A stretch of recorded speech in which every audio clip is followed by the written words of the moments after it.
lots of things are changing. So the dean of the School of Architecture, Planning, and Landscape asked if I'd be interested in putting together an exhibition, the last 25 years of our work. And so that forced me to reflect a little bit on our work. And what comes out of the work are really some conceptual trajectories across 25 years. I should say too, that those 6 trajectories are interrelated, so you can see some overlap, which I think is natural when you're a designer and you come in and out of preoccupations, but they surface again in different forms of work. So this is just an image of the exhibition that we did. Again, 25 years of work. The back wall that you see was a timeline across 25 years. On top, we had a number of our conceptual trajectories that guided the work and guided what we did. And then what you see dropping down on the images in the back were the images of the projects that we did. At first, it was 1 project a year, then it became 2, and in the end, we have 15 projects we're working on concurrently. And then the models and the lanterns, if you will, were designed for the show. There are 6 emblematic projects that capture the essence of some of these conceptual trajectories, and those are what I'm going to present today. Another image close up of the conceptual model we did for the Children's Zoo in Edmonton, and then the lantern that starts to capture some of the renderings that we established. So the first conceptual trajectory is called Atmospheres and Infrastructures, and the students and Andrea in our atelier are talking a lot about infrastructure.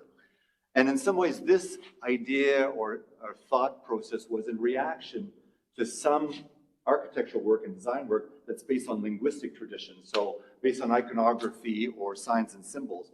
And instead, we wanted to move away from that and explore things that created atmospheres or the aura of a project that are central to design and central to architecture, like light, structure, technique, tectonic culture, and material culture. But the other side of this, too, was in reaction to a movement in society of getting more and more passive to our built environment. We also looked at the idea of anticipatory infrastructures.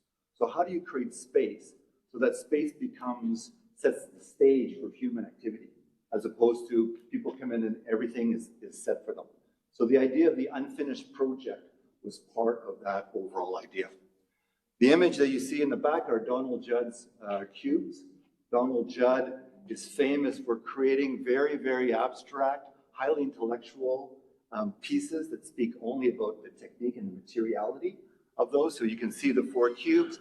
The space between the cubes are there to trigger an intellectual response on behalf of the viewer, so that the viewer becomes an active participant. And so what's actually created is a dialogue between the viewer and the piece. And we're attempting to do that with our work. So I'm going to show 2 projects, very different scales. The first one was Bend. We're invited to do a keynote installation in a garden festival in Winnipeg. In Canada, we have a lot of winter festivals, but this was a garden festival. And we decided to create a piece that was both a physical space, but also an intellectual space. And the reason it's called Bend is that it's an installation of hundreds of mirrors that are organized so that the sky bends inward and the earth bends outward. And so when you occupy the space, you're moving across these different spheres, the Venn diagram, if you will, of those 2 kind of poetic thought processes. The installation itself was made of a series of mirrors that are held together. They're the same geometry, and they're on either side of a post. And so, given their angle that varies across, it was a kind of a parametric project. Depending on the angle of the mirror and their height, it created a perfect bowl for both the earth and the sky uniting and coming together. So obviously, here we're very interested in that idea of atmosphere, the idea of material and technique coming together to create an effect on the viewer, an experiential field, if you will.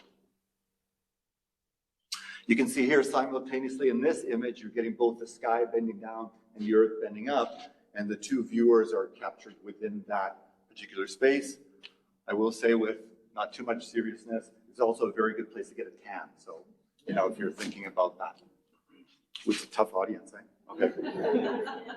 No jokes. In this image, you can see the sky bending in. Obviously, wherever you stand in the exhibition or installation, you're getting a variety and a kind of an unfolding of experience based on the mirrors and their inherent geometry. And this particular image starts to talk about both those two, the earth and the sky bending together. And what was really interesting was the way children interacted with the installation. You know, I think as adults, we start to temper our kind of emotions through our commitment to civility, if you will. But children love this exhibition and installation. And so this is one image that starts to capture the gestures that came out of the children that engaged it. The second project was Poppy Plaza. This is the oldest project that I'm showing. It's in 2013. This is actually in Calgary. Poppy Plaza was designed with a program to create a node along a 9-kilometer stretch of roadway and parkway called Memorial Drive. It was called Memorial Drive because it was the first urban gesture to give thanks to those who lost their lives in the First World War. And the actual urban gesture for you landscape architects was the planting of one tree per person that lost their lives in that conflict. But it was a greenway, but they had no nodes along the greenway. So Poppy Plaza was the first. So this is almost 100 years later, this gesture was done. So in terms of a program, it was meant to honor those people who had lost their lives as a symbol of remembrance. At the same time, it was actually a very complex urban design condition where you had the city grid meeting an anomaly of a roadway that is defined by the path of the river. And because the city grid was meeting the river, there was a plan anomaly, but there was also a section anomaly. So people walking along the Bow River pathway were disconnected. So on an urban design level, the idea was, how do you start to suture those different logics in the site, but at the same time create a space of memorial for both self-reflection and collective reflection. So right now we're on Memorial Drive looking into the plaza. So this is gives you a bit better context. The plaza was complex because it existed at the level of the water, it existed at the level of the city grid, and it actually transgressed the bridge. So it existed across the bridge, as you can see on the other side. Those two factors, the idea that one needed to suture the urban space and at the same time create a space of memorial, so a space of imagination and remembrance. We used two material strategies. The first one was wood, because of its capacity to be shaped, and we created a topography of wood that allowed us to systematically suture the different conditions on the site from an urban design gesture. And then we used weathering steel as a second material that allowed us to bridge between the city grid level and the water level in a systematic way. But from a tectonic perspective, is that weathering steel skin, if you will, changed scale so it addressed the different urban conditions of scale. You can see that a little bit better in this gesture. This is now on the other side of the bridge, looking back. You can see that weathering steel ribbon negotiating the different slopes and creating connections for the water side and to the city side. And you're going to be able to see too in this image, we actually did water jet cuts out of the weathering steel to start to create narratives. And I'll speak to that a little bit more later. And then that ribbon of the weathering steel matures into these gateways that talk about the arrival at the plaza and at the other side of the city grid. Weathering steel was very important because if we're talking about atmospheres, the patina, the natural patina that you get with weathering steel actually inherently talks about time. So when people would go here to think about their, children or brothers or sisters or uncles or grandfathers or fathers or mothers, that idea of time and remembrance came together through the choice of material. The plaza itself did a number of things, a couple of things.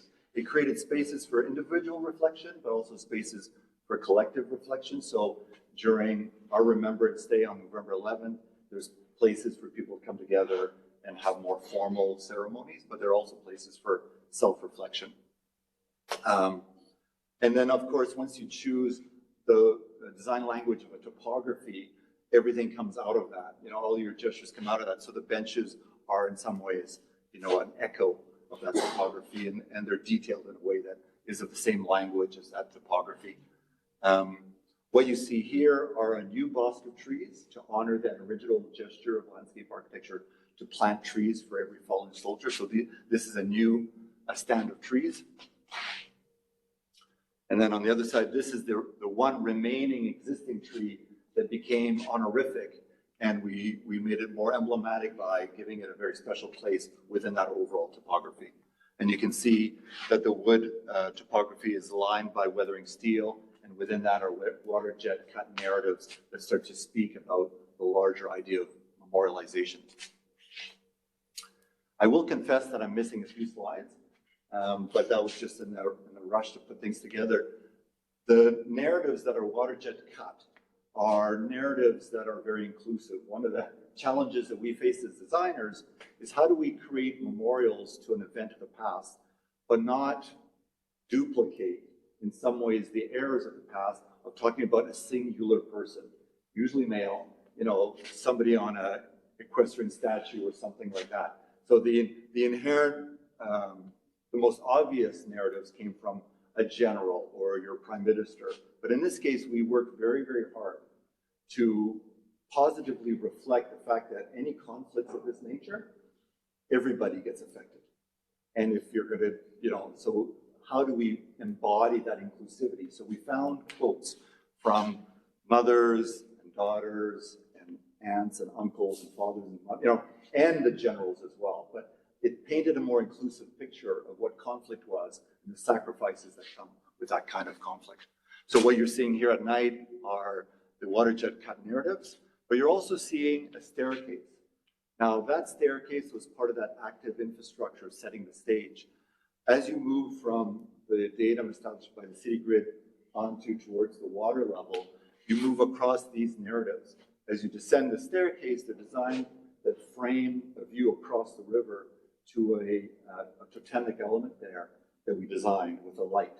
So that light that engages the river is actually very kind of shadowy, shifting. And so that starts to represent the idea of memory and the distance between loved ones in moments of conflict like this. So there's an active participation of the user within this piece to engage their memory and their imagination. And this is the top of one of those as you descend down towards the water. The second conceptual trajectory was called imprintable architecture. And in this case, we were examining how architecture, but this can be any design scale, attempts to create a more fulsome dialogue between context. So in one way, context means climate or those elements that are connected to a sense of place, but context also means those people who use it. And so there are two ideas here. On the one hand, how do we create an architecture that in some ways invites the imprinting of on itself with the climate or light or views? So the architecture becomes in some ways a canvas by which these shifting atmospheres get imprinted upon, and the architecture is in dialogue with the site. On the other hand, the idea was to create an architecture that people could appropriate and imprint upon, so that architecture wasn't distance from the user, but the user actually completed the architecture through their actions and through the way in which they engage the space. By doing that, they started to develop a level of ownership on the space. By doing that, they developed a sense of community with the space. So we were interested in an architecture that was very dialogical with the user and with the site. So the project I'm going to describe that starts to embody some of those ideas is the Courtyard House that we finished a couple of years ago. The program was for a couple. They were both in the medical profession, and he was a surgeon and she was a doctor as well. Their jobs were both very stressful. And so what they were looking for was the notion of sanctuary. And those are, that word came out of their mouths within half an hour. As a designer, you're like, wow, that That's pretty interesting. So we were very excited right from the start for this project. They wanted a sanctuary, but at the same time, they didn't want to be disconnected from the community. So how do you create a space that is autonomous but connected? Became a kind of an interesting design challenge. We addressed it with two conceptual ideas. The first idea is represented by that top form, which is essentially a modernist conception of an object floating or hovering above the second idea, which were a series of concrete walls that embedded in the landscape. We could do that because we're standing on top of the site and looking down, and the site actually changed grade, so it was a slope site. So these are two plans, and sometimes I talk to students and I say, the idea is most fully represented in section, and sometimes I can say that the idea is most fully represented in plan. So if you look on the left, you're seeing 3 lines of concrete walls. The furthest left wall returns and creates a top space, and the closest right wall returns and creates a courtyard space. And the hovering form that you see, because it's hovering, allows the dominance of those walls to be expressed. And then, not in contrast, but besides that, the upper form was imagined as a pochette space, a very thick facade that allowed us then to carve that facade strategically to start to create a play with natural light. And so we started to design the space on the perimeter to be spaces, whether they're private or public, to be conditioned by the way light moved across the facade. And the two spaces, I don't know if you can see, 5 and 9 are very private spaces. They're washrooms, but they have equal amount of light, but it's dependent on how that volume was carved. So this is a view of that top volume hovering above the concrete walls. Sometimes we wanted to accentuate that by carving out the concrete wall and allowing the extension of that ceiling plane to be more fully experienced. And you can start to see, this is actually a window into one bathroom, for example, or washroom, and then you can see the carving along the facade. I should say that maybe one of the lessons in Rome for Allison and I was we were very lucky, and we were given an apartment and studio in Trastevere, and it had 4 rooms that are identical size, and then 3 rooms of identical size, a 4th room that was a bedroom. And so we were on the corner, and we would get light, actually, from 3 sides. And what was really interesting, we didn't clue it, but we had 3 young kids, and they would start in this space, which was their bedroom, in the morning, and they would play with they're very young, they'd play with their toys. And then by midday, they would move to the living room with their toys. And sometimes that was annoying, like, get back into your bedroom. And then they'd start playing in the studio, which was really annoying because Allison was trying to paint, and I was trying to create architecture, and suddenly the kids were, running around and doing. And we realized that what they were doing was following the sun. Which it took 3, 4, 5 months, I don't know, a little bit of wine, to realize that was the pattern. And so that struck us and me as a designer, especially a designer for homes, that you could create spaces that are generous enough for many activities, not just one activity, and enough amenity like storage and window walls to create difference. So although the spaces are the same size and generous, you would move across them given the quality of light. And so there was a generosity in the architecture could evolve in the way people's lives evolved across a diurnal cycle and across ages, if you will. Here's another shot where you see that concrete wall extending out. It wraps to become a stair. You can see that last room, which is made of concrete, if you will. And then on top of that is a garden and a connection to the master bedroom. Here's another view where you're seeing the concrete wall extend. And I think from again, a dialogical idea with the landscape, the entire back facade is actually a glass that, it's like a Le Corbusier sketch, The landscape comes in, it's like a trompe-l'oeil, the landscape moves up, that full story. So the entire tableau is filled with landscape. And on the other side, it's a much more urban connection. That same concrete wall extends out and creates a very urban outdoor space that has one emblematic tree, which is a Japanese maple. You can see that, and that becomes the kind of entry court, if you will, to the house. And the house is completely transparent to those two. One a natural landscape and one a constructed landscape. And then you can see objects within the plan are all lifted up, so that idea that it's more the artifacts of living that are part of the visual landscape as opposed to the house itself. And then finally, these are the shots up above, and I chose the bathroom specifically, but because of those cuts, then we chose a material that would play well with light. In this sense, it's corona removable. And so the light comes in and gets refracted within the entire space. We use a mirrored wall to accentuate that particular aura in that space. And both bathrooms are akin to this. The carving continues in the inside. The third conceptual trajectory was called negotiable space. I will say there were a number of lessons from Rome and Barcelona. I don't know how many of you have been to Barcelona, but and sometimes as a designer, this happens to you. You see something that strikes you as very important, and it conditions the work that you do in the future. One of those experiences was in the Raval district, and which I used to walk back and forth. One of the projects I was working on is São Paulo Camp, a renovation to São Paulo Camp.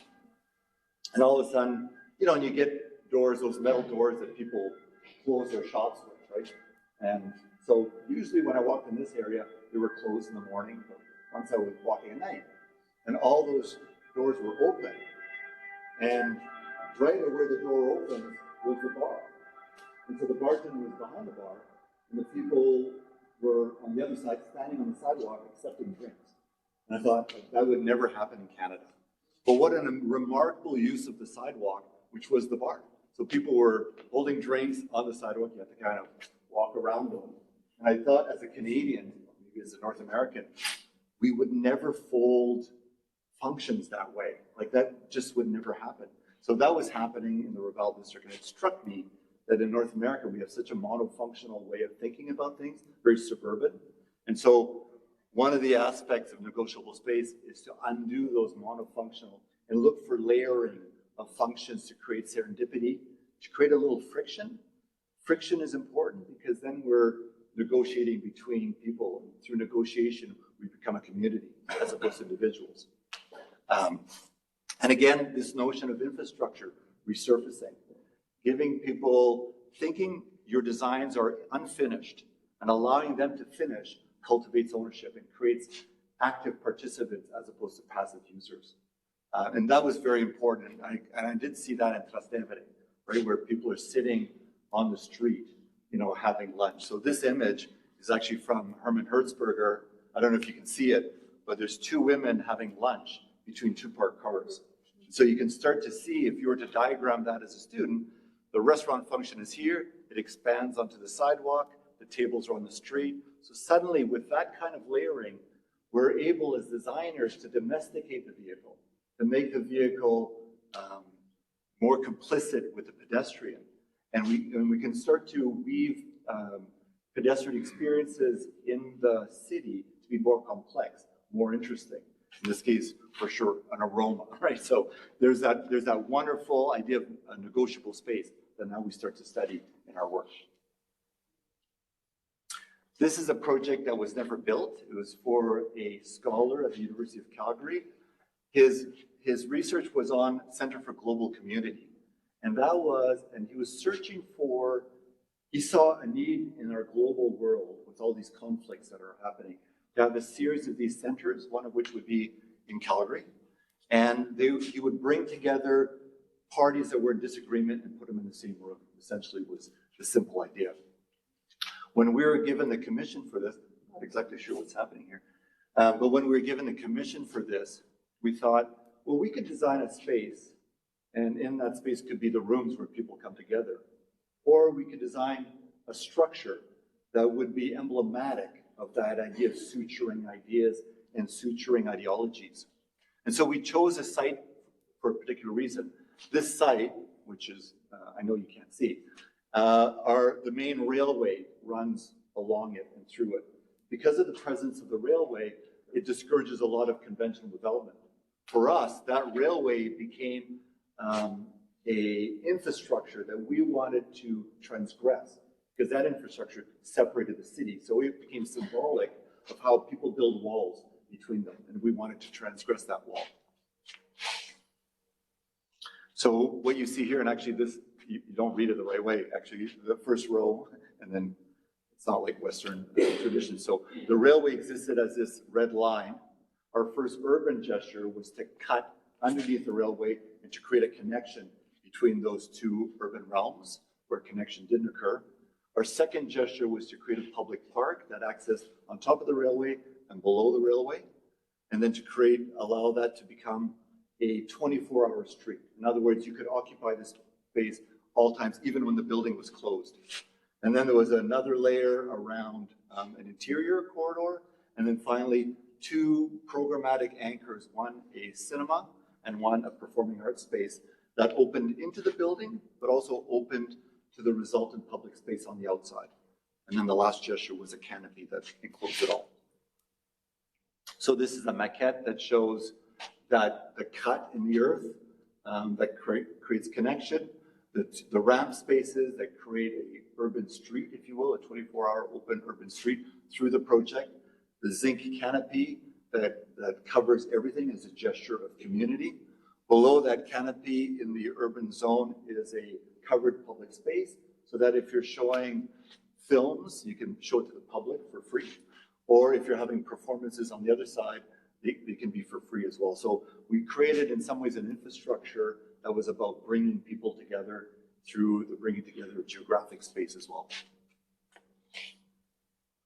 This is a couple sections that start to talk about that weave the cut under the railway, the opportunity to inhabit the railway, both top and bottom, and the kind of overall generous canopy gesture to create covered public space. And our desire in the architecture was to undo, again, that monofunctional way of thinking about that North American cities tend to have, which is infrastructures are to link points A and B together. And we still want to do that, but we want to create a complexity that started to engage the notion of complexity of dialogues. So as you're walking through the center, you could start to hear different debates going on, and it starts to create in you or cultivate in you an appreciation of multiple worldviews competing at the same time. And that competition, that realization of the competition, created ownership to be a global citizen. This is a maquette that starts to show the actual tectonics of the project, an interior space, the top of an interior space, and also the overall zinc canopy. And the weaving between those and the capacity to have transparencies, both in section and plan, created that capacity to have those multiple views simultaneously. And this diagram starts to map what happens when the outer skin and the inside building envelope start to play to create public spaces, collective spaces, and reflective spaces.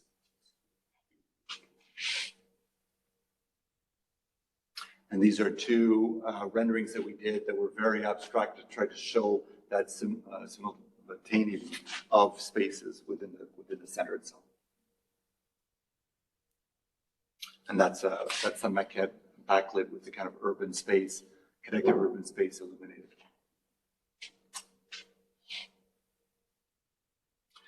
Oh, I don't know what happened with my slide. The next project where we're looking at a negotiable space was the 4th Street Underpass, which we completed 2 years ago. The rail line that I was discussing is this one here that you can see across the entirety of the city. What's above that and to the north is the downtown core. And the downtown core, according to the 1966 city plan, was to be only workspaces. So they removed all the residential fabric, pushed people out of the core, and just built towers for work. And then what occurs below that line to the south are spaces of habitation.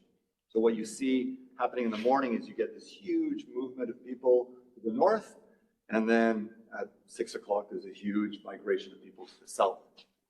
And of course the train track being here limits the capacity to move across that in a honorific way. So the 4th Street Underpass, which we see here, is a project where we're trying to tame the culture and the spatial definition of these underpasses, which are very mean spaces because they're just cuts in the earth.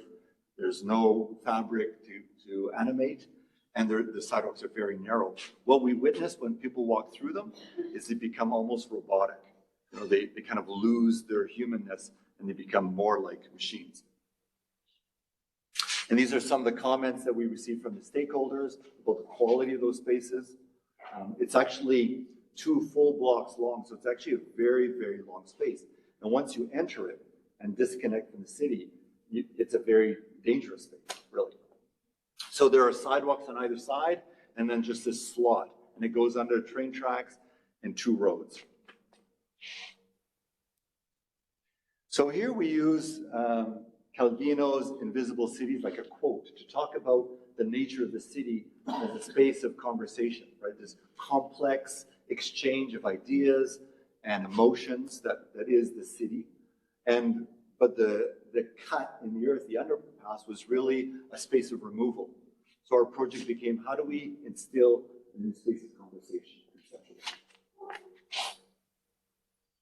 We work with Krzysztof Wojcicki. I don't know if you know him. He's a public artist that deals with light.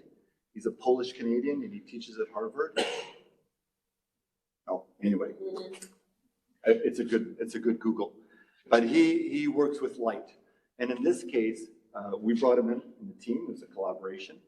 And the basic idea was to say, if people become very robotic once they walk, they just kind of put their heads down and they're walking, how do we start to activate, to kind of move them and turn their head and start to become aware of their space? So because also light was really important, these are dark spaces, light became the vehicle and digital art became the catalyst for changing how people engage the body in space. So what we did is there are a series of sensors in the underpass. And as soon as they sense you entering, it constructs an avatar of you across the way on the other side. And you're represented as a light shape. And so that was a basic premise. We wanted something that was timeless, because if it's a graphic or something like that, people get used to it.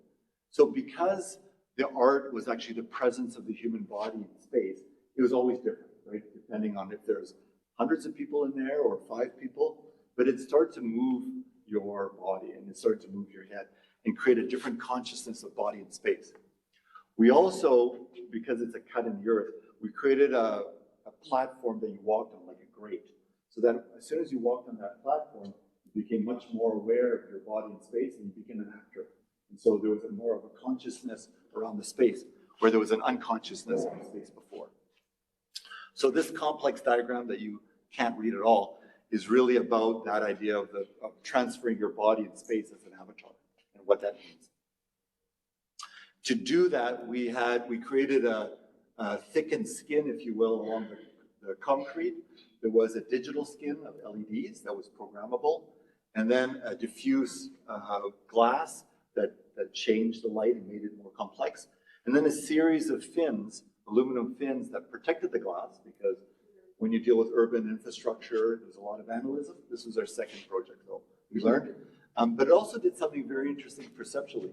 So as you walked along the sidewalk, lights were shining. When you looked at them, it was too close to the LEDs, so you didn't see the pattern. You just saw a light. And so you felt the presence of someone else across the way. But when you saw it from afar, the light actually registered as an avatar. So that's how your head started to move across the way. And then you can see the raised platform. Now the raised platform got cut because of budget concerns, so that's part of life. But this is the manifestation at scale. You can see there are 2 parts. There's the kind of digital skin and the ribs, if you will. And then above, we formed a series of glass receptacles that also played with the light. So that there's 2 scales of transmission of light within the underpass. So here you can see a couple moving across. This is the kind of aura of someone else across the way. And you can see how that aura transmits above on the crown, the light crown, if you will. That's the light crown there, where we allow light to pass and air to pass, but it captures light and creates a complexity given the form of the mold. And this is a close-up view with you can see that the light is shining on the side of the aluminum fins as a kind of receptacle for light. And then you can also see how blurred it is when you turn towards it. The next conceptual trajectory is called immersive landscapes. And sometimes you do a number of projects and an idea solidifies through doing those projects. The projects become vehicles to test ideas. But sometimes you do a project and an idea comes out of it too. And so immersive landscapes came out of, as we started to engage a project which was the Edmonton Valley Zoo. It was a zoo which already has embedded in a program the idea of conservation. Old zoos, you know, if we're living in a post-humanist world, old zoos, animals are artifacts that you look at, and there's a domination, a relationship between the human and the animal.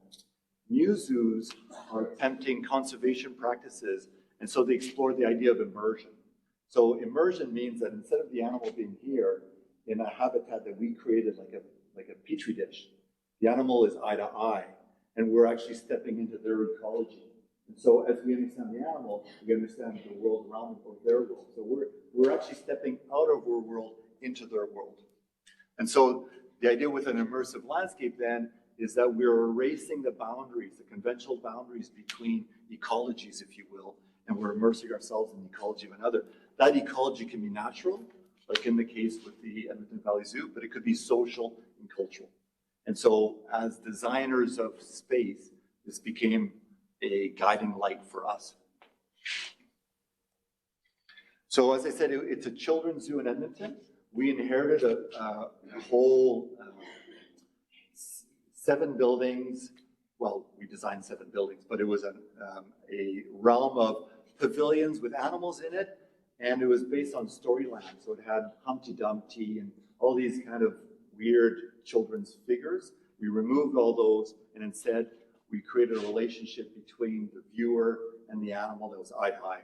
So this conceptual model is examining those 4 new landscapes or 4 ecologies that are intrinsic to animals and that we can start to construct an immersive space for children. So the first model is the idea of under. There's animals that exist in the earth or under the ground, if you will. Then the next one was between. There are certain animals that exist, you know, in water and on land, that kind of between condition. And then the next one was on. Certain animals exist on the earth. And then the last model was above. Certain animals exist above the earth. So for us, that was very important to start to structure very clearly, conceptually, 4 different ecologies that we could design for. So this starts to be a conceptual diagram that links the model that I discussed as spatial archetypes to the children's geography of under, between, on, and above.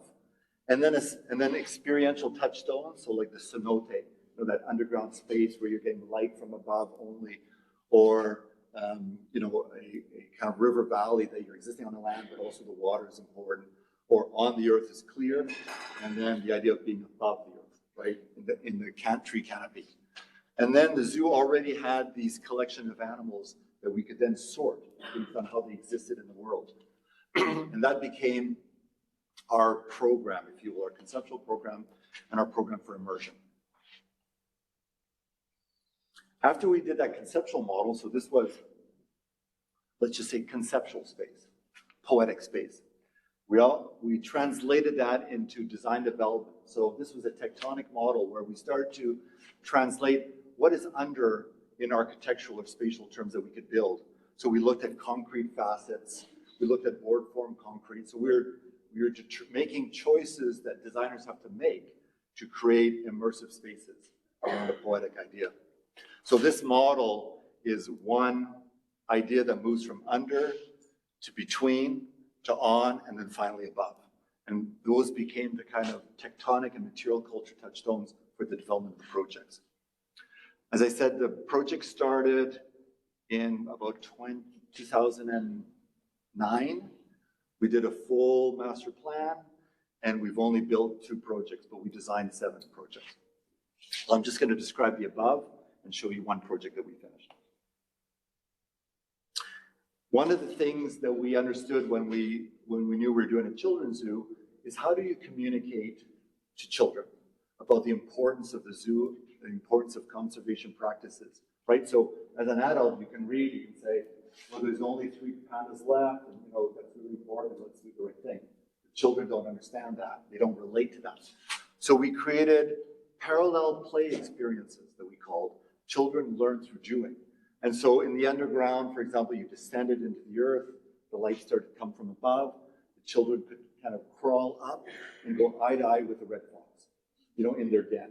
Or similarly with the between, they could come into a play area and they would in some ways mimic what the animal was doing. And by mimicking, they were able to see eye to eye and to develop in themselves an empathy for those animals. In some ways, they were without language, they were constructing a parallel worldview through play. So this diagram starts to talk about that. And what you see on the bottom is the above building and how children can navigate the above building. The above building, this is an image of the building itself. So you can see from an architectural point of view, we use wood, allowed it to age. The beginning and the ends are dematerialized to create a relationship from natural to a more constructed space. There are facets in the architecture that play with light so that the building in some ways gets camouflaged by light. To get here, you walked on a bridge-like structure. You start on the ground and then you walked, and then suddenly you were elevated. And you could see the primates below you climbing trees. So you were in some ways mimicking that trajectory of moving from ground up to an elevated platform. So now you're at the same level as the primates within the above. The children could climb a tower that moved from fairly dark at the bottom to opening up. So it's almost akin to climbing a tree. And then once they were at that level, they could take a suspension bridge that you could see just to get to the top of the above building. That suspension bridge removed, all kind of stability. And so they had to use the same muscles as the primates to kind of move through space. So we're constructing these, even the act of moving became parallel and immersive with the animals that were inhabiting this landscape. And that's a view now from the inside, looking at the day room with the primates, and you can see through to the trees beyond in the Valley Zoo. So we're using the natural landscape and the indigenous planting as connections to these day rooms. The only building I can show you now, which is just finished construction, is the Red Panda building. So you can see some of the material qualities I was discussing with regards to the board form concrete becoming wood. The wood develops a faceted plane to play with light. And what you see through where there's still construction material is the day room for the red pandas. And on this side then, each of these are portals for the red pandas to come out of their pens and engage the landscape on the outside. So the actual experience with the red pandas is both inside, but primarily outside through these portals that engage 2 mature trees, and there's actually a bridge across those 2 trees so they can actually transgress the public path. They climb over the public path, essentially. And a bit more on the kind of tectonic and material culture for these immersive buildings. The second and last conceptual trajectory is Winter City design. Now, that may or may not resonate with you because I don't know if Piacenza is considered a winter city. But where we practice, Calgary's a winter city, Edmonton's a winter city. Most Canadian cities are winter cities. Now, it's interesting that we had the honor of living in Rome and studying public space through Campo de Fiori and then working in Barcelona with Andrea and Carmen. And when I talk about public space, it's lessons learned from effectively Mediterranean cultures almost. And people would say that, I don't want to hear that. Like, that doesn't work in Calgary, it's too cold. And to some degree, it's true, right? To some degree, it's hard to bring, like a campus like this would be very difficult in a North American context, winter city, because you're moving from buildings to buildings and it'll be -30 outside, right? So we start to develop strategies around public space design that were empathetic with the winter city condition. And there are two main strategies. The one is every gesture that we make, whether it's an architectural gesture or a public space gesture, should create microclimates. So obviously, maybe not obviously, but in Calgary, there's a really strong wind. It's like Chicago. And so you have to turn your back to the wind. But there's a lot of sunlight. In fact, Calgary has the greatest degree of sunlight in all of Canada. And so you capture the sunlight. So strategies like that seem quite boring are rarely attended to. So that became a very conscious act on our part. The other thing that became very clear during COVID, and maybe not for you guys, but for Canadians, is again back to that monofunctional idea. We have buildings. And the building has an edge, and then it's a sidewalk. And then that has a curb, and then it's a street. And those worlds don't relate. But when it was COVID, and you could only socialize outside, then really smart shopkeepers lobbied the city to close a lane and put a protective fence, and then they put picnic tables outside. So suddenly, you had the restaurant here, nobody could be inside the restaurant, but they were serving people on the street like we saw in the Herman Hertzberger. And that awakened the city to say, why do we have policies that don't allow people to transgress those conventional boundaries?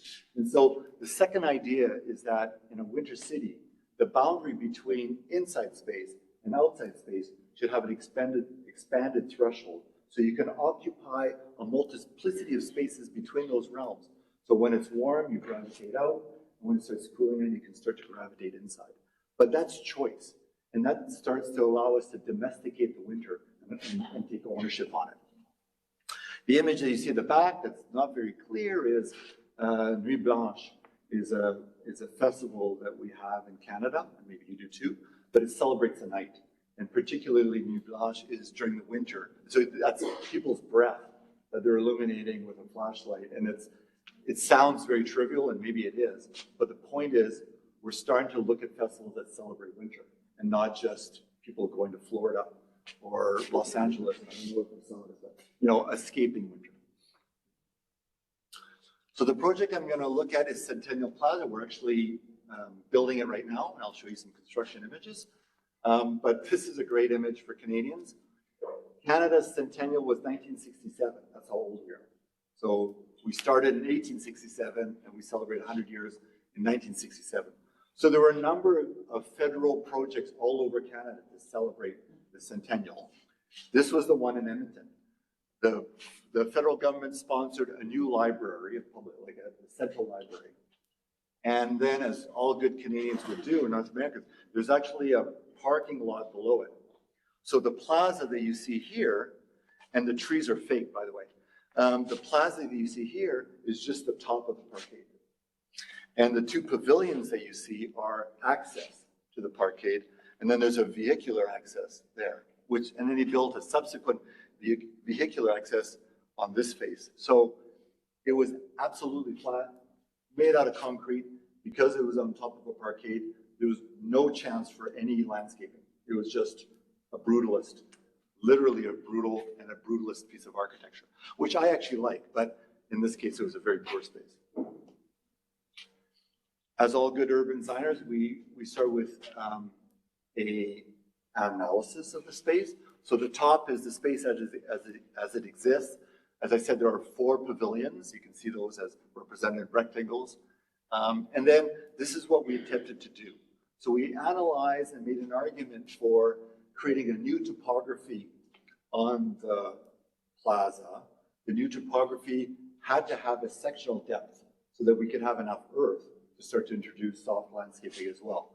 By introducing earth and creating a topography, we were able to shape the topography to start to become the generator of microclimates as well, so deflecting wind and accepting sun. And also part of this with a winter city is the idea of light. It gets dark in Calgary or in Edmonton at 4 o'clock in the afternoon. So you go to work at 8:30, it's dark. You leave work at 4 o'clock, it's dark. So how do we start to look at light strategies that animate the public realm? So that's the condition at first. In terms of connectivity, there was very little connectivity. And then we actually paved over the street immediately south of it to create additional connectivity. The way in which the winds blew and the sun was very poor, and by shaping the topography, we're able to start to create those microclimates I was talking about. The routes before were very singular. You were crossing the plaza to go from your house to the office. There was nothing to do. Whereas once we introduced a topographic complexity and program, there was spaces to linger. And so the way people moved across the space changed. And then finally, there was interesting programming in the library, but there was no space to do it. And so we allowed for spatial echo, so that programming, both the cafe and the children's space in the library became an extension, and we created outdoor reading areas within the plaza. That was more of a plan logic, but there was also a section logic. So the precondition was an absolutely flat parquet top made out of concrete. So we started to shape that from a plan logic of movement, but also shape it in terms of topography to create difference in that plaza, and then to carve social spaces within that difference. So there was both an idea around immersion, climate, but creating social spaces as well. I talked about the importance of light. So the original concrete pavilions, we allowed programming to occur, not just stairs. And then we actually camouflaged those concrete pieces with a perforated aluminum that became backlit and started to create a theme. And then we introduced what we called the kind of pedal canopies, that they're made out of aluminum, colored, and then we paint them green. And those became shade canopies and light canopies at night. And together they created a more robust climatic ecology and social ecology. This is a plan then of the overall site and these islands of green that we created. Because suddenly we could dome the earth, we were able to plant trees, and so there's a general softening of the overall landscape. But then, as I said, these islands start to get carved out to create social circumstances and create a bit of community in terms of dialogical spaces. These are some of the renderings now, so you can see the mounding is allowing for trees. It's also allowing for seating of various types. The mounding occurs on multiple planes, and then these pedal canopies become spatial animators. On the other side of the library is a more formal plaza, and this plaza was always the marketplace, but in this case it was meant to be child-centric, to allow for a public space for kids that are living downtown in Edmonton. And of course, we had to show a winter scene, so the pavilions become almost like pieces of public art. The lanterns become public art as well, if you will, and there's a little bit more animation on that public realm. These are pictures from about a week ago, so you can see the shaping of the concrete. It's a single concrete surface that becomes platform, becomes the mound, and becomes seating. And then these are the in-progress construction pictures of the lanterns. They're all going to get painted green of varying color.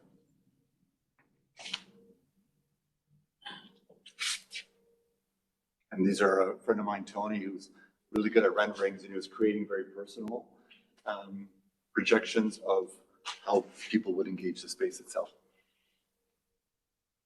All right, last project, last idea. And I don't know whether you follow the news and whether Canada ever makes it to Piacenza, but one of the dilemmas that we're facing as a nation is our history with Indigenous communities. And that's just at the forefront of a broader debate around equity. And so, because I was teaching in the university and also practicing, we created a studio, a set of studios, where there was a collaboration between school and my studio, our studio, where we looked at the notion of the equitable city. And we looked at 6 themes. So Indigenous futures was one of them. Urban homelessness was another. Food security is a huge issue. You know, we live in urban areas, and many of us, probably all of us here, can afford food, but many homeless communities can't afford food. The cost of food becomes highly problematic. And so food security is about access to food, equitable access, but also understanding food and where it comes from, and demystifying that and allowing for access both intellectually and financially. So we created 6 themes that together were assembled under the broader umbrella, the equitable city. And I'm just going to talk about one of them, which is Indigenous Futures. Maybe you're asking yourselves, why did you call it Indigenous Futures, not just indigeneity? But the debate that's happening in Canada, not a debate, but the conversation that's happening in Canada is indigeneity. The communities that we supplanted by becoming settlers and taking their land away were pre-modern cultures, right? And now they're existing in a modern world, and there's a real disconnect, and it's highly problematic.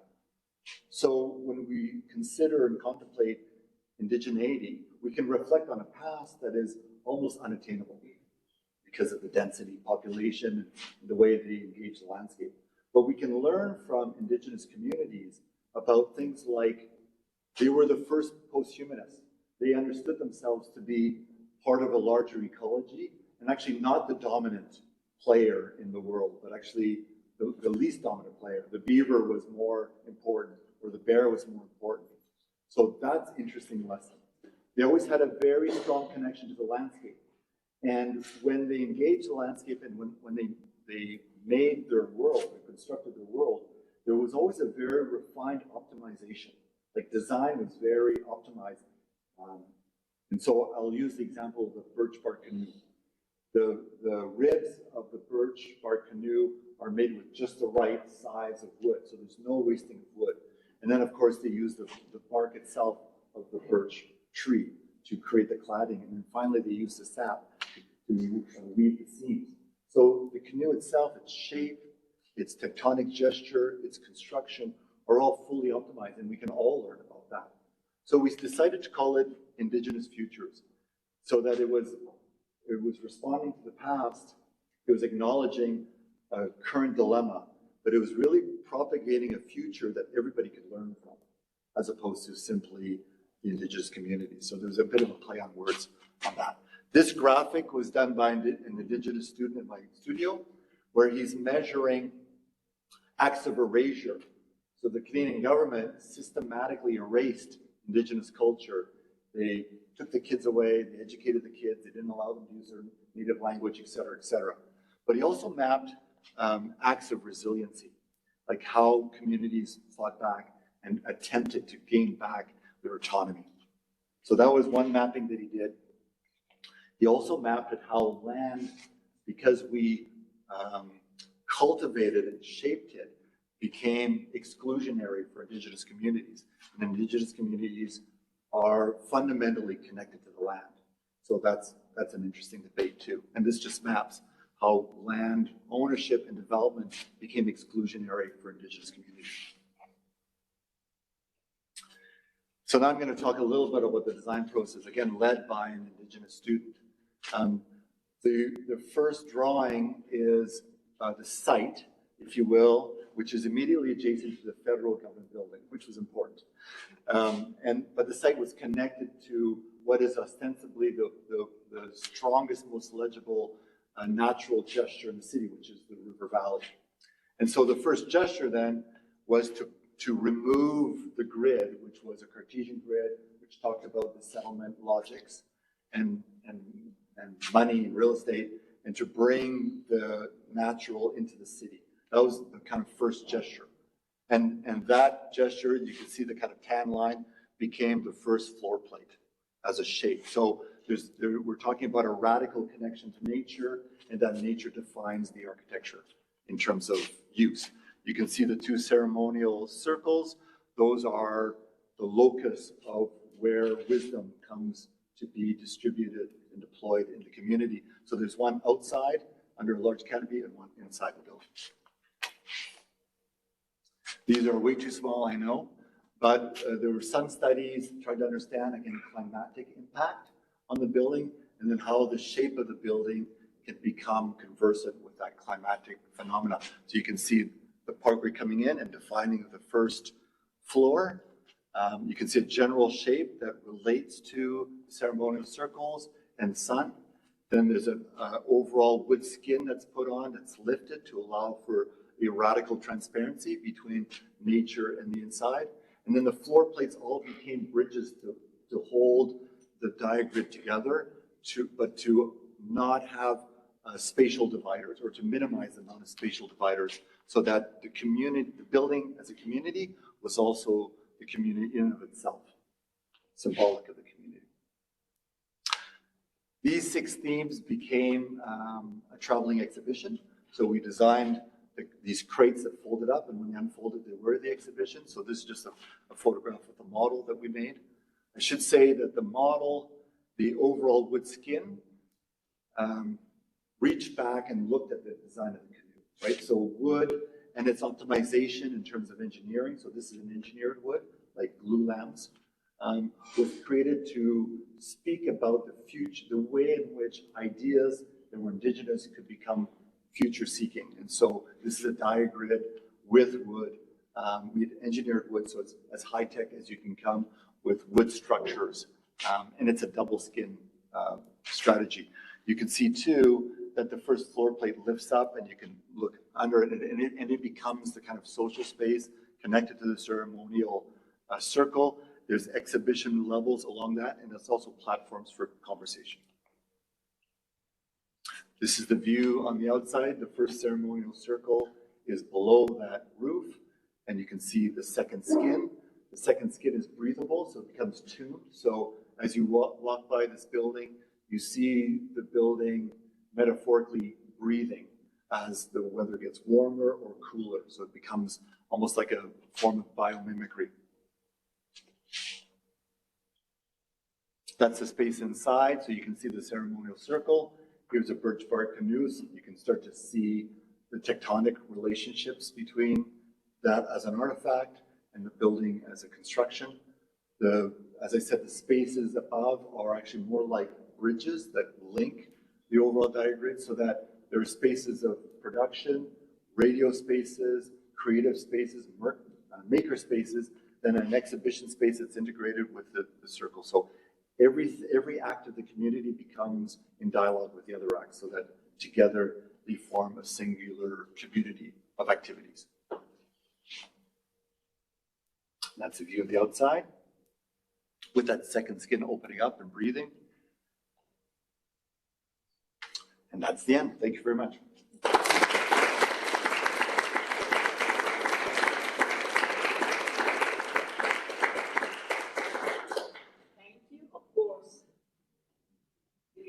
Questions? There has to be questions. Well, there doesn't have to be, but this is your chance. Yes, you don't laugh for the joke, but at least you can ask. Yeah, that's right. If you don't like my jokes, at least. I was thinking about, because you have had a super huge and prolific long trajectory, you know, and I have the feeling that through your work you are little by little conquistando, like conquer the public space and the landscape, you know, like open what design means and what architecture means. But I don't know if this is not only something that happened to you as an architect and designer, but you feel that it's something that society is also asking for, no? And because Canada is super far away from the main. This is a general feeling. Do you think that we are going through that? So, I mean, we've been talking in the studio, and we'll continue to talk, but I remember Alison and I arriving in Barcelona, and we dropped off our luggage, and we just wanted to walk around the city. And I don't know if you know Barcelona, but there's the Eixample, there's the Barrio Gothic, and then the Eixample, and then you get to Gracia. Gracia was a town in and of itself, but now it's been encompassed by Barcelona. And we're walking, we're just following, we're actually looking for pisos for rent. And we're walking, and we could hear children laughing. And it was late at night, and we're walking up, and all of a sudden we got to this plaza, and the old people are sitting on the edges, and the kids are running around, and the mothers and fathers are having drinks with other mothers and fathers, and then the teenagers are hanging. Like, the entire community was there, but they were all sharing one space. And there was this, an extended intergenerational family that ecology was manifest in space. And it was just a shock to us because we don't, in North America, we are not intergenerational. People move away and they don't live together. And in public space, you know, teenagers over there. But we also are very agoraphobic. Like generally, we're nervous about public space. Like we have a hard time celebrating together. So to your question, we were very lucky, like the firm was very lucky because after Rome and Barcelona, we moved to Calgary and we did a few competitions, which we won. But then people never thought about public space that way. But for me, it was lessons that I had learned. And that the city was going through a horrible transformation where they wanted to be world-class, as if you snap your finger and you're world-class, which doesn't occur, but that's what they wanted. So there were a lot of public realm projects, and we did a lot of plazas right away before doing architecture, because they felt like there was a conduit from places like Rome and Piacenza and Barcelona to create new public space. Before public space were parks. There was just grass and trees. People went there sometimes, but generally not. But so we were very lucky to have a number of public spaces, and we matured with the city's maturation around public realm. And frankly, you go to Calgary now and it's completely different. There's people that have moved there. The city's doubled in size. The people that have moved there are like you guys. They bring other cultures, and it's a much more cosmopolitan city. And with more cosmopolitan people, public space becomes the living room for that city. So that's been a beautiful process, an evolution to see. And we've been just fortunate to ride that wave, if you will, I'll say. So again, I would like to given a bit more some aspect of that climate sensitive plaza. Right. I want to know if you took into account the presence of snow, because in the city, snow is one of the main drivers that shape the winter environment. So I was asking if you consider that to shape all of the storm, and even if you follow some guideline For snow, guideline for snow, for wind, for the lack of sun. Yeah, well, all the above, right? So what you see in white and gray, and so maybe this is too much detail, but they're pavers, so they'll need a brush. We'll be using a brush. And when you design, you also have to design where the snow goes. Because if you pile the snow in one place, it'll be larger than the largest mound. So you have to think it through from a design perspective, like where is the snow going to collect given the prevailing winds in winter, but also from an operational perspective, where do you push the snow so it stays there? You know, if it snows in November, it'll be melting on April 30th. So it'll stay that way. And in fact, Winnipeg, which is a very famous Canadian winter city, has a pile of snow from the city that never goes away. It shrinks and then they build it back. So you can imagine what kind of place it is. But you're absolutely true. And I think the other thing that you bring up, and maybe the professors would want me to say this to students, and this we learned in winter cities, you can design something so it looks really nice, but I think a more mature, better designer will design in 30 years, like how do you operate it? How do you actually maintain it? And so things like that, where there's a place to put snow, but the benches are all integrated. So when you move with a snow mover, it's not sticking out in the way. There's that aspect. The wood that we're using is an ipe, so it's a fast-growing ironwood that actually doesn't catch on fire. It's very hard, has its own natural oils, so it doesn't rot.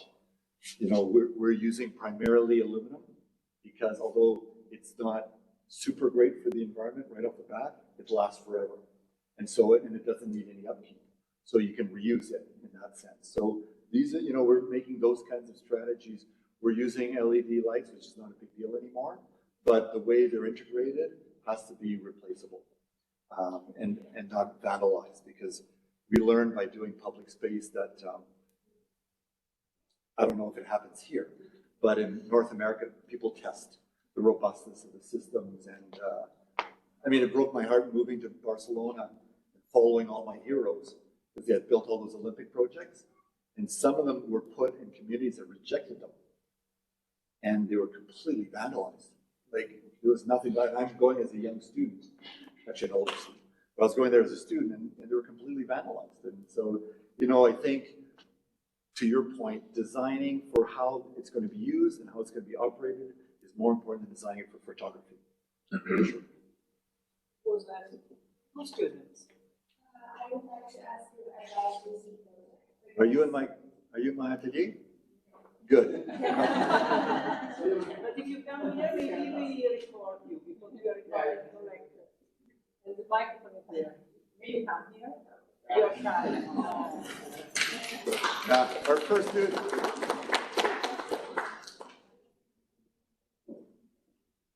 So I would like to ask you about the zoo project. Yeah. Because I really like the way how you find the way how to connect to children, and it is looking like there will be having so much fun here. Right. But I think there are a lot of negative aspects about the zoo and about how we capture those animals, and also as you said, panda is a good example. We have to breed them in zoos because they are extinct because it's our own guilt. Right. And so how It's going to be a tough question. yeah. It's gonna be very tough.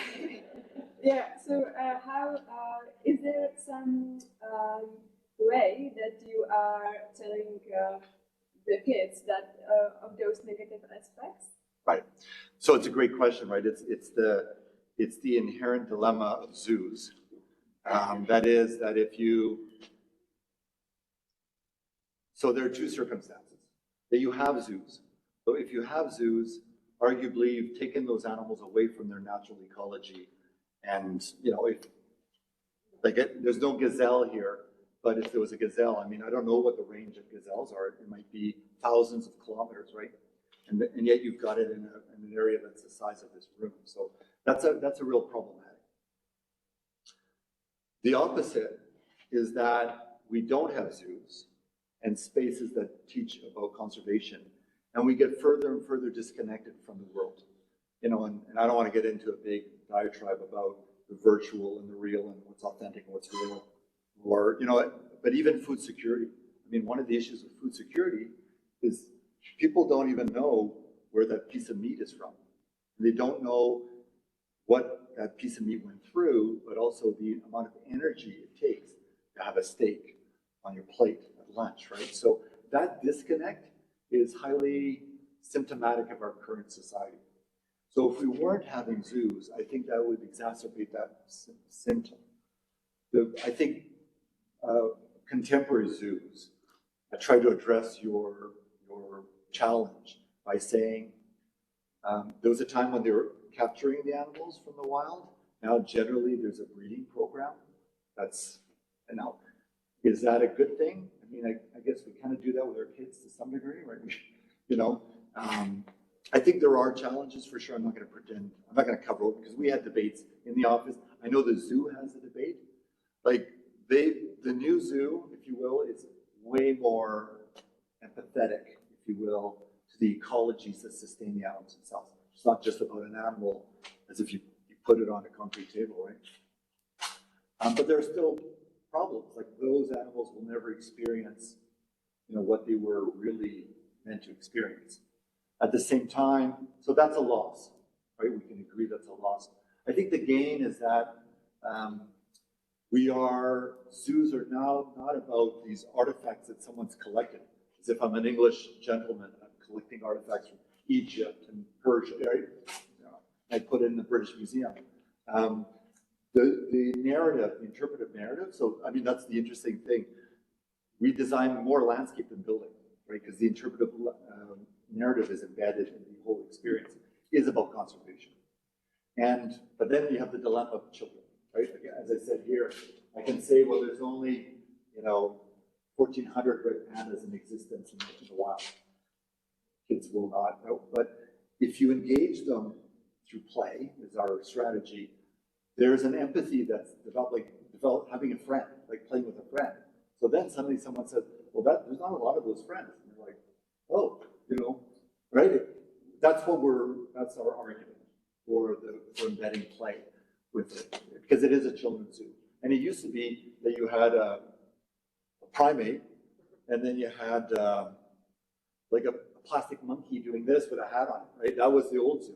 And so it was trivialized, and animals became, actors in a children's book, right? So it's gone a long way to ask the children and the parents to actually connect with the animals as opposed to animating the characters, animating the animals for our consumption. It remains a dilemma, and it is debatable for sure.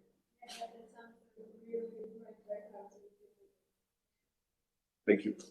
There was another question. Yes. My question was, is it as hard as the last one?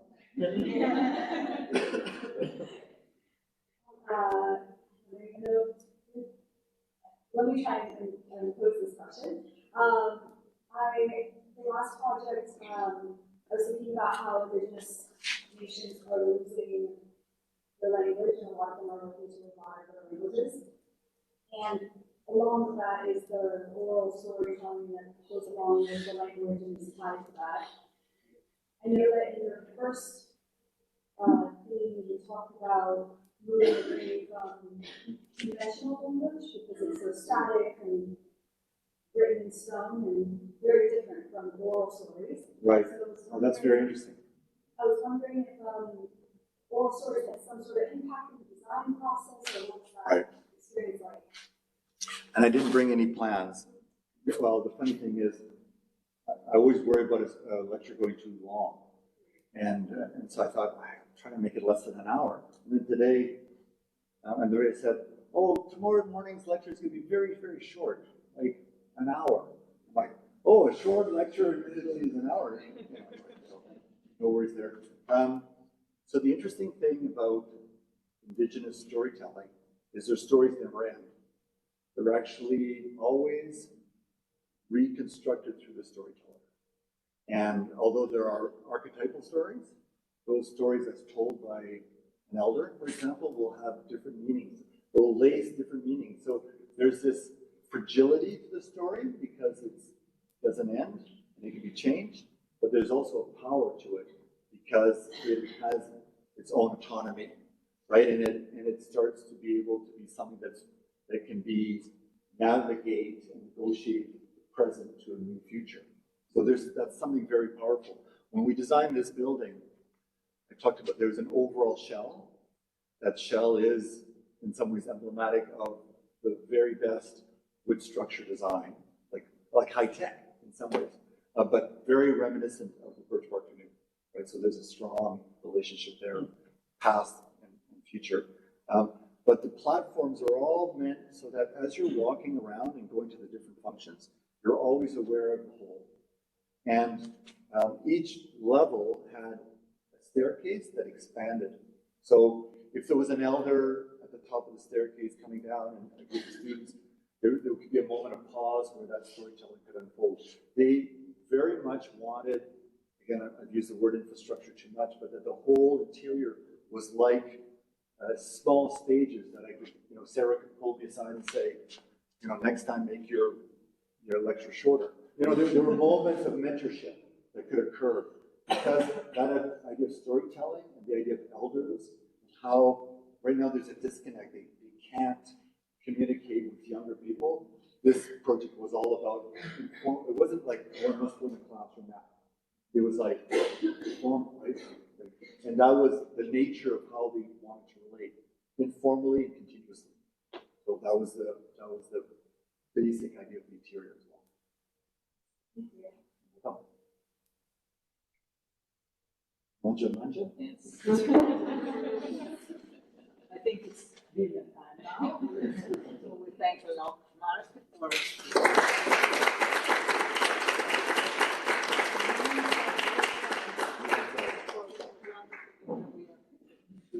Yeah, you're happy with it? Well, you were in there early. They were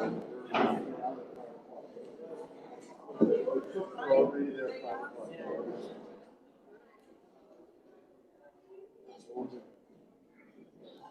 I feel bad having allowed more.